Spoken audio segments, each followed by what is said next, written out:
244 consecutive days is the amount of days I missed Fajr last year. And this year I've led Salah of Fajr for over 200 days. How did I transition from missing Fajr to leading Fajr? In case if you don't know, my name is Irfan Girei, and my mission is to help young Muslim men become closer to Allah subhanahu wa ta'ala by being disciplined, ambitious, and living with intention. I've served as an imam for the last 2 years and I've memorized half of the Quran by my own. Massive shift between failing to wake up for Fajr and leading Fajr for 200 days. So the thing is that for you to understand everything, I have to give you a context.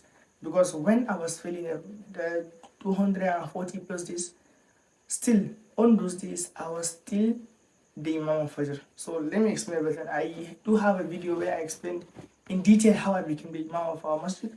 You can look at it in my channel. And the thing is that I joined the madrasa at the age of 16 and I was so passionate with the Quran. I was like this young I was an underdog or hungry dog. I was just doing the Quran like every single day. I would wear this like white robe. I would iron it, like put some perfume. So people used to admire me. I didn't, but people used to admire me. And I would go to the madrasa and they used to see me for about a year. And then before you know, they elected me as the imam because the imam of our masjid was like not consistent enough. Okay, there was no person. They was seeing me, and I was about 18 years of age at that time. Yeah, I joined the madrasa at 16, almost 17, and then at 18, they elected me to be the person I will lead. And so there was a time I was leading, but I was leading about maybe Maghrib and Isha, and there was another person that was leading Fajr, and I was not waking up for Fajr still, but when that person left, that's when I was exposed, and everybody was like, "You Irfan, you supposed to start leading Fajr," and I was like, "Yeah, I would try." I would wake up for Tahajjud. I would like after Tahajjud, and I would sleep in, and then every single time I sleep in, I would miss the Fajr. Sometimes I would not wake up for Tahajjud. I would drink baby water and I wake up multiple times in the night. When I wake up and I go back to sleep, I miss the Fajr again. Sometimes I would sleep where I would not even hear the alarm of Fajr. My mom would try to wake me up. I'm not awake. For a long time, for 240 plus days, I said, I've been missing Fajr consistently. Maybe I would wake up for Fajr maybe about 3 times a month. And people were still like, I was the person that was supposed to lead. Imagine, you can imagine as a crowd thinking like this Imam that's supposed to lead us for Fajr is not even waking up for Fajr. And the funny thing is that this is our house. This is our masjid. So I can just only exit one door and enter the second door of the masjid. So I do have no excuse. And it was agitated. I was just hurt for a long time. I was just thinking about this and I was like in pain because I cannot explain to someone. So if you're a young Muslim who's struggling with discipline, consistency, and distractions in your life, I've got a free gift for you. I'm offering a completely free one-to-one strategy call where I'll look at your specific problem, see how we can improve and create an actionable step-by-step plan for you. And before you skip the video, it's completely free. Again, no payments, no sign-ups, nothing. Just you and me. If you're interested, it will be linked down below. Let's get back to the video. One person was like, "You don't even wake up for Fajr and you're the Imam of the masjid." I was like, "How can I explain to you? I cannot even hear the alarm." For 240 plus days, like I said, it's for about 8 months. I was not waking up for Fajr. I tried every single way I can. I can't wake up for Fajr. Up until one day my mom decided to like, okay, this is enough. She just forced me to wake up for Fajr. And like, at that time I hate when she was doing that, but alhamdulillah, like I didn't she didn't do that, I would not be in the position I am right now.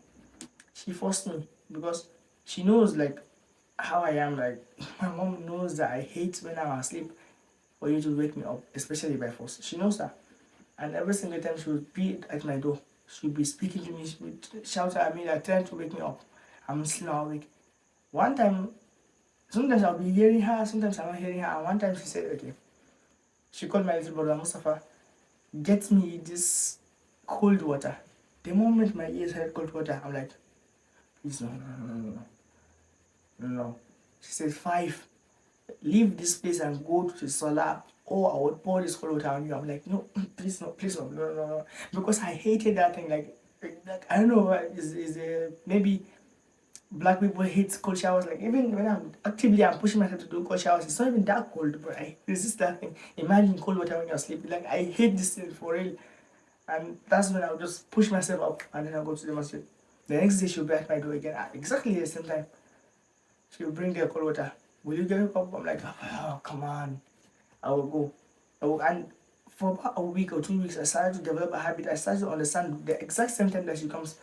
But before she comes, I'll be awake. And when she look at me awake, she will go back. And then I'll go back to sleep. And if I wake up to sleep, about 2 minutes, she'll come back again. Go for Fajr. I'm like, like, I hated that thing. Like, I'm telling you, I hated that thing for real. I'm not joking about this thing. And then that's how I started pushing myself to just go to the masjid. Push myself to go to the masjid. The next month, I was pushing myself. And then so I would start to like, the Fajr would end and then I'll come out of the masjid and start to pray the salah. And then again, I started to wake up by myself automatically to just go and just go to the masjid. Slowly, I started to wake up a little bit earlier. Sometimes, like when you wake up, you have like ablution, it just takes a while, and I started to increase that speed as well. To the point that I was waking up before Fajr, maybe like 15 minutes before Fajr. And that's when, like, there's one person that just completely, he just, like I said, he left me to just lead. Like, he don't even care about it. And then I started to come out earlier. And when they see me earlier, they'll be like, okay, go and lead. They gave me a second chance after like they were saying so many things. They gave me a second chance. And I started to lead today, the next day, the third day. And I think I led for about a week and then I missed it one day. I came back again because I realized consistency is not the streak. Consistency is coming back again and again. Before you know it, a month have passed, 2 months, 3 months, 4 months, 5 months, 6 months. So far, I've led Salah for over 200 days. Alhamdulillah, Rabbil Alameen. It's a massive transition. Like, during the time when I was struggling, I remember I was like, one of the things that burns me a lot was the thing that people would talk about me about. Like, was the thing people used to speak, like, they used to, for some reason, they would not wake up for Fajr. But every single time they'll be asking, like, did Irfan wake up? Did Irfan come up for Fajr? I was like, come on. Like, I'm really grateful my mom did the same for me. Like, had it been, she didn't force me to wake up for Fajr. I don't know how I would have done it. Like, thanks, mom. I'm really grateful for this thing. And I hope this video was helpful. I would like to end with humble quotes. Too much attention, Mr. Banky. Think he's a man. Assalamu alaikum wa rahmatullahi wa barakatuh. Thank you for watching. And don't forget your one-to-one strategy call, which will be linked down below. May Allah subhanahu wa ta'ala help us all in our journey. And I'll see you in the next video. Assalamu alaikum wa rahmatullahi wa barakatuh.